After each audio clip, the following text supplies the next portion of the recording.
Hello and welcome to Woody Studios. Woot woot. Today I am going to redo this cigar box. It sat outside in kind of like a covered outside area for a while, and it got rained on, so it has some water damage. So I'm gonna use the water damage to my advantage. I'm using acrylic paint, and I'm just kind of following the stains and then seeing what I see.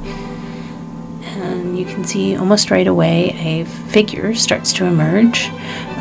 Don't worry about this blurry footage. The rest of it's not so blurry, but that was such a formulative part of the painting that I wanted to leave it in anyway, just so that you could see it start to develop, even if it's a little blurry. But it'll soon change back to being in focus, I promise. There it is. So you can see that the figure is starting to fill in at this point. This is what I would call under painting. I'm kind of figuring out my light and shadow, and here I'm adding more under painting kind of colors.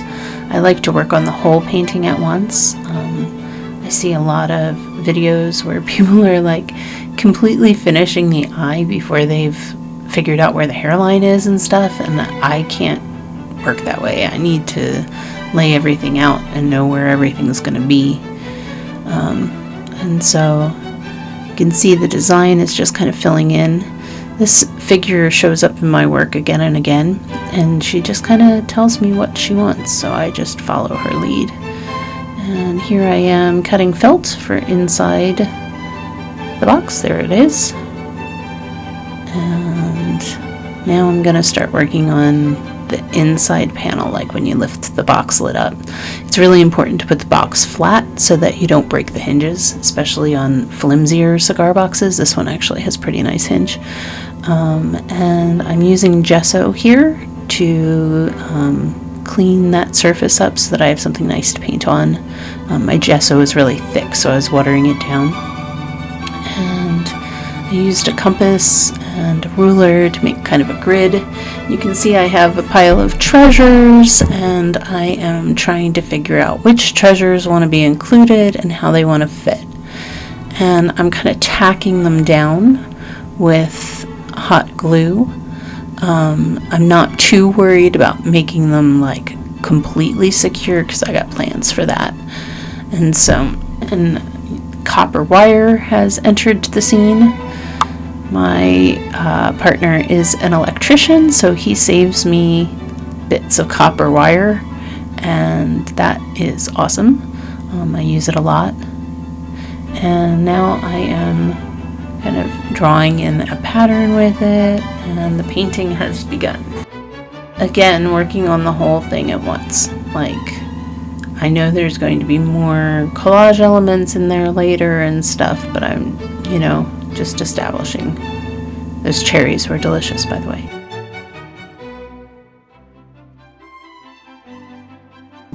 And here we have, I'm using sawdust and Mod Podge and acrylic paint, and I'm making basically a slurry with this.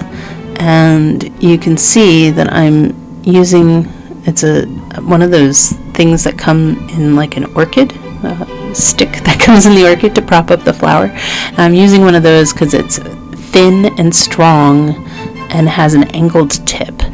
And I'm kind of scooping my slurry up with that and shoving it into all the irregular spots and cracks, and that's how it's going to be really secured down. It's going to hold those crystals and beads and all those weird shapes in place just right. I put a silver bead in the center of that key, which really makes like a nice center point. And then I'm just using moss, dried craft moss, on top of my slurry to, make it look aesthetic.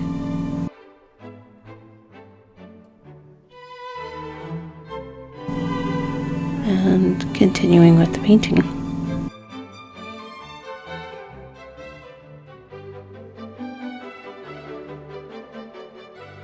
And I'm just filling her in more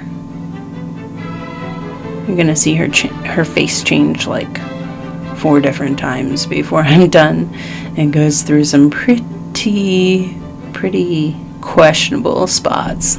Just put it that way.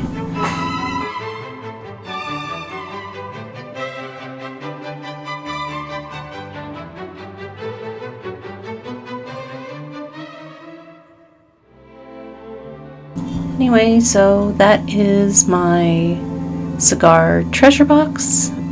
Thank you. Like, subscribe, comment, yada yada. Okay. Woot woot. Bye.